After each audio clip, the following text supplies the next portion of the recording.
Thanks for joining me on episode 560 of the Inspired Stewardship Podcast. I'm Derek Guajardo from Strong Life Coach. I encourage you to find your own journey to building your own strong life. And one way to be inspired to do that is by listening to the Inspired Stewardship Podcast with my friend Scott Mader.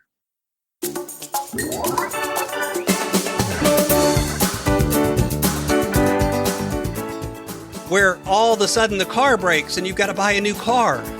Have you put money back so that you actually just have the money for the new car and it's no longer a financial emergency and a transportation emergency? It's merely an inconvenience? Are you doing the things to take care of both your wants and needs today and to prepare for the future? Welcome and thank you for joining us on the Inspired Stewardship Podcast. If you truly desire to become the person who God wants you to be, then you must learn to use your time, your talent, and your treasures for your true calling. In the Inspired Stewardship Podcast, you will learn to invest in yourself, invest in others, and develop your influence so that you can impact the world.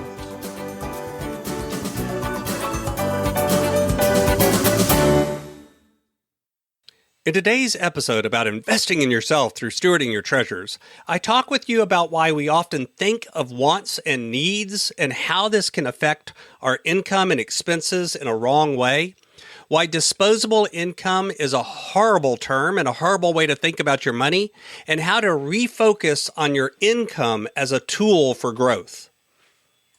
As we talk about stewarding your treasures, wouldn't it be great if you could support this podcast and do it without costing yourself an extra dime? Turns out you can. All you have to do is use inspiredstewardship.com/Amazon when you're ready to make a purchase via Amazon, and a small commission will come back to support the show. If you enjoy the show when you're ready to buy from Amazon, just use inspiredstewardship.com/Amazon. Wants and needs and disposable income. You know, we use these sorts of terms all the time when we're talking about our money. I hear people talk about the money that they have left over as disposable income. I hate that term. And when it comes to wants and needs, there's also some confusion around that as well. I mean, don't get me wrong, the simplest concept, right? We all know that there's certain things that we just need: food, water, shelter, basic clothing, basic transportation. These sorts of things are needs in the modern world. You pretty much are living below a survival level if you start missing out on these. But at the end of the day, for instance, transportation or shelter, there's a big sliding scale there. Transportation does not necessarily mean you need the newest car. It may not even mean you need a car at all. Maybe you can live in a place where a bicycle and public transportation is all that you need. So what is the need for transportation? Well, I need to get from point A to point B, but I don't necessarily have to do it in exactly the same way that everyone else does. I don't necessarily have to do it with the most expensive brand new item. I can do it in a variety of ways. Shelter is the same sort of thing. There's shelter, as in I have a roof over my head and a warm place to sleep where I can stay dry and protected. And then there's shelter, which is having a really nice house or having a 2-story house or having a house that has fancy patios and wonderful carpet and all of these other things that we all want because they're comfortable. They help us be more comfortable. And there's nothing wrong with that if you've got the money to pay for it and still do all of the other things that you need to do with money. When it runs into problems for us is when we begin to give up on all of the other things around our money just so we can have the nicest house in the neighborhood. I know people that have had one of the best houses on the neighborhood, but then had little to no furniture because they couldn't afford it. That's not doing it right. So when we think about our needs, we can kind of think about them in two levels. The initial need is the survival need. Most of us in America have that taken care of. Most people in the world today have that taken care of, but not everyone. But let's assume that you've got your basic survival taken care of. Then you can add another layer of needs on there that include two things. They include adding some fun, some entertainment, some extra comfort, a little better shelter, a little better transportation, and so on.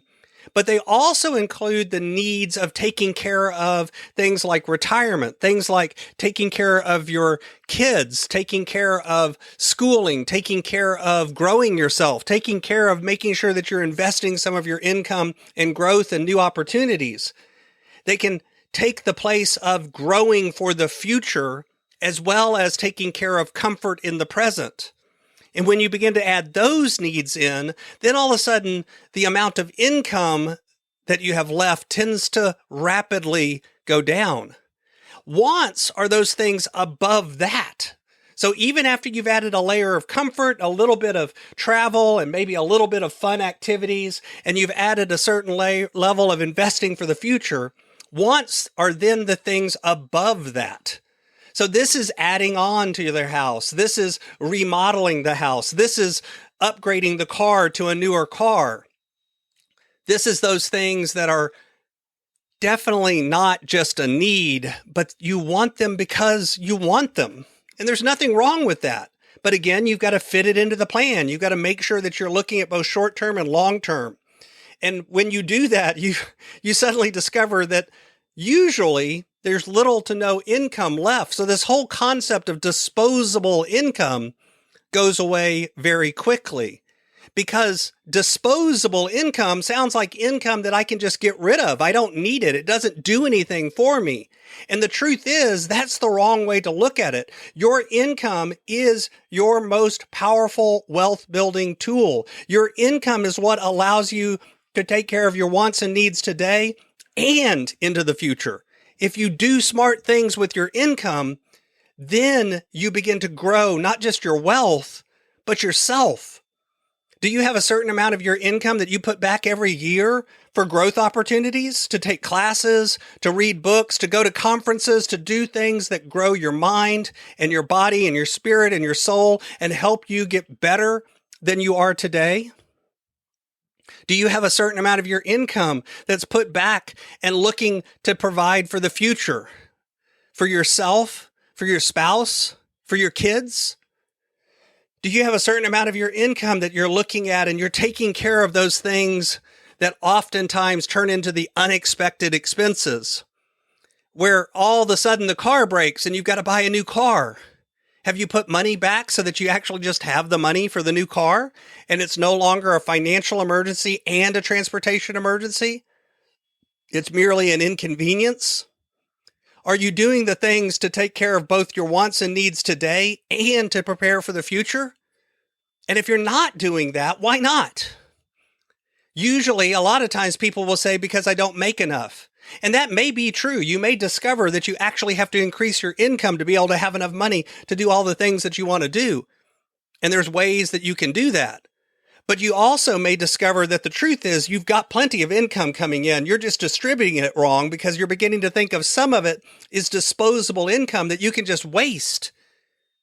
Almost inevitably, when people sit down and do a budget for the first time, they look and they say, I can't believe I'm spending that much money on fill in the blank.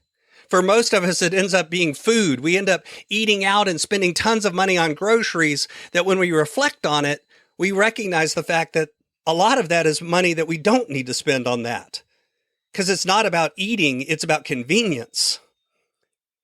So as you examine that, you can begin to realign your money with your real core priorities and reason why. And when you do that, all of a sudden, you don't have any disposable income, but you also don't miss it because you've planned and built into your budget those things that are most important to you, including providing some comfort, some entertainment, some fun, and taking care of the future. Because you can't do it all, but you can do the most important things to you if you actually sit down and pay attention. Thanks for listening.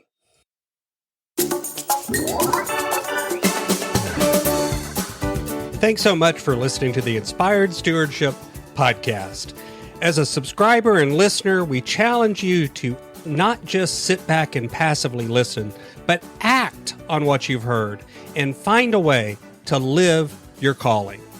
If you like this episode on the stewardship of treasures, you can sign up for our treasures tips by going to inspiredstewardship.com/treasures or text in the US 44222 treasures tips.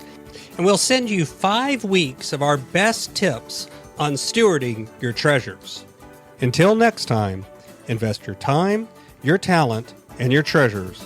Develop your influence and impact the world.